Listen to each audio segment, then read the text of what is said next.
आज हम कुछ ऐसे ही दिव्य चमत्कारों की पड़ताल करने वाले हैं और देखेंगे कि तर्क की कसौटी पर वो कितने खरे उतरते हैं। तो चलिए इस रहस्य की तह तक चलते हैं।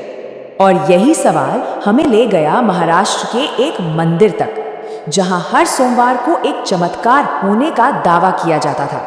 एक तरफ थी भक्तों की अटूट श्रद्धा और दूसरी तरफ कुछ ऐसे सवाल जिनका जवाब सिर्फ विज्ञान के पास था।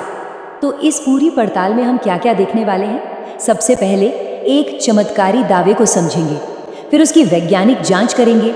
इसके बाद घोटाले का पर्दाफाश होगा। फिर हम देखेंगे कि इसके पीछे का बिजनेस मॉडल क्या है, विश्वास के मनोविज्ञान को समझेंगे और आखिर में बात करेंगे आस्था और अंधविश्वास पर।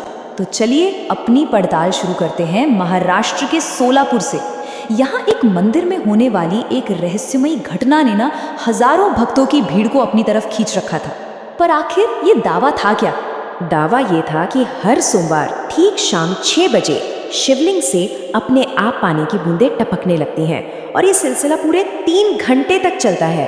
अब सोचिए इतनी सटीकता, इसे भक्तों के लिए एक सच्चा चमत्कार बनने में देर नहीं लगी। और जब पुजारी से पूछा गया तो उनकी व्याख्या तो और भी भावनात्मक थी। उनका कहना था भगवान शिव दुखियों का दर्द पी रहे हैं। ये एक ऐसी कहानी थी जो सीधे लोगों के दिलों को छूती थी। पर सवाल ये था कि क्या इस कहानी के पीछे कोई और भी सच्चाई छिपी थी? और यहीं से कहानी में एक नया मोड़ आया। इस मामले में हुई विज्ञान की एंट्री। इस रहस्य को सुलझाने के लिए कैमरों और केमिकल एनालिसिस का सहारा लिया गया और जो सबूत मिले वो वाकई हैरान करने वाले थे। पहला और सबसे बड़ा सुराग मिला एक टाइम लैप्स कैमरे की रिकॉर्डिंग से। ये देखा गया कि 4 हफ्तों में पानी टपकने का समय हर हफ्ते 15 मिनट आगे खिसक रहा था। और जानते हैं ये पैटर्न किससे मेल खाता था? हूबहू उस इलाके में सूरज ढलने के बदलते समय से। ये कोई महज इत्तेफाक तो नहीं हो सकता था। असली राज तो तब खुला जब थर्मोग्राफी कैमरे का इस्तेमाल हुआ। पता चला कि शिवलिंग के ऊपर रखे पत्थर में एक छिपी हुई खोखली जगह थी। होता ये था कि दिन की गर्मी में पत्थर फैलता और शाम को ठंडा होने पर सिकुड़ता। इसी सिकुड़न से कैपिलरी एक्शन होता था, जिससे पानी ऊपर चढ़कर बाहर टपकने लगता। ये तो भौतिकी का एक बहुत ही सरल सिद्धांत था, कोई चमत्कार नहीं। और जब उस अमृत यानी कि पानी का लैब में टेस्ट हुआ तो सच्चाई और भी ज्यादा खतरनाक निकली। वो असल में साधारण जमीन का पानी था जिसमें कैल्शियम और नमक घुले हुए थे। लेकिन सबसे चिंता की बात यह थी कि उसमें सीसा और आर्सेनिक जैसे जहरीले तत्व भी थे जो सेहत के लिए बेहद खतरनाक है। तो अब तक ये तो साफ हो चुका था कि ये कोई कुदरती घटना नहीं है। जांच ने खुलासा किया कि ये चमत्कार नहीं बल्कि एक सोचा समझा घोटाला था, जिसके पीछे छिपे थे पाइप्स और कुछ केमिकल ट्रिक्स। देखिए धोखे का ये पूरा तंत्र कितना सरल था। शिवलिंग के ठीक नीचे एक पीवीसी पाइप मिला जो सीधे नगरपालिका के पानी की लाइन से जुड़ा था। एक इलेक्ट्रिक टाइमर इसे अपने आप चालू और बंद कर देता था। और क्योंकि ये एक धार्मिक संस्थान था तो पानी का बिल वो भी माफ था। और हाँ, ये कोई अकेला मामला नहीं था। मध्य प्रदेश के इंदौर में तो एक और मामला सामने आया जो इससे भी ज्यादा नाटकीय था। यहाँ एक शिवलिंग से खून टपकने का दावा किया गया। तो ये खून क्या था? खैर, विज्ञान ने इस रहस्य को भी सुलझा दिया।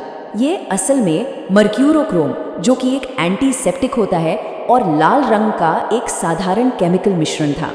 जैसे ही ये नमी के संपर्क में आता, ये खून की तरह लाल हो जाता था।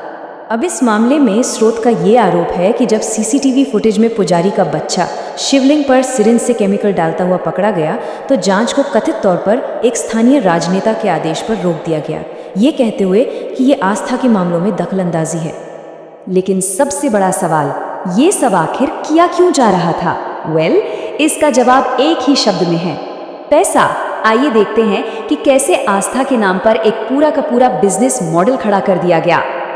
आपको सुन के हैरानी होगी कि एक चमत्कार को तैयार करने में खर्च कितना कम आता है।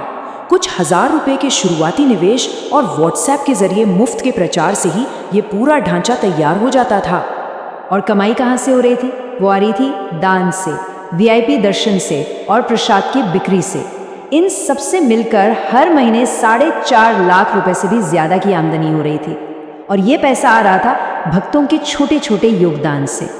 इसका मतलब निवेश पर रिटर्न था हर महीने 1500%, और वो भी पूरी तरह से टैक्स फ्री, क्योंकि ये एक धार्मिक ट्रस्ट था। लेकिन ये सिर्फ पैसे का खेल नहीं था, इसके पीछे लोगों के दिमाग से खेलने का एक पूरा विज्ञान काम कर रहा था, ताकि लोगों को इस पर यकीन दिलाया जा सके। ब्रेन स्कैन्स में एक बहुत ही चौंकाने वाली बात सामने आई। जब भक्त उस पवित्र जल को पीते हैं तो उनके दिमाग का रिवॉर्ड सेंटर एक्टिवेट हो जाता है। ये दिमाग का वही हिस्सा है जो कोकीन जैसी नशीली दवाओं से एक्टिवेट होता है। ये इतना शक्तिशाली अनुभव होता है कि लोगों को इसकी आदत पड़ सकती है, और इस मनोवैज्ञानिक असर को और बढ़ाने के लिए एक पूरा माहौल तैयार किया जाता था। धीमा संगीत, धुंधली रोशनी और लगातार मंत्रों का जाप, ये सब मिलकर लोगों के सवाल पूछने की क्षमता को कम कर देते हैं और वो समूह के दबाव में आ जाते हैं। तो इस पूरी पड़ताल के बाद आखिर में हम एक बहुत ज़रूरी सवाल पर आते हैं कि क्या ये आस्था है या फिर अंधविश्वास।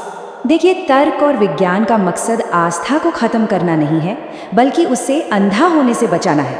सवाल पूछना अविश्वास का नहीं, बल्कि सच को जानने की कोशिश का प्रतीक है। और अंत में हम ये सवाल छोड़ जाते हैं कि जब आस्था का इस्तेमाल इस तरह से पैसा बनाने के लिए किया जाए, तो क्या उसे आस्था की अर्थव्यवस्था कहा जाना चाहिए या फिर संगठित अपराध? ये एक विचार करने वाला प्रश्न है।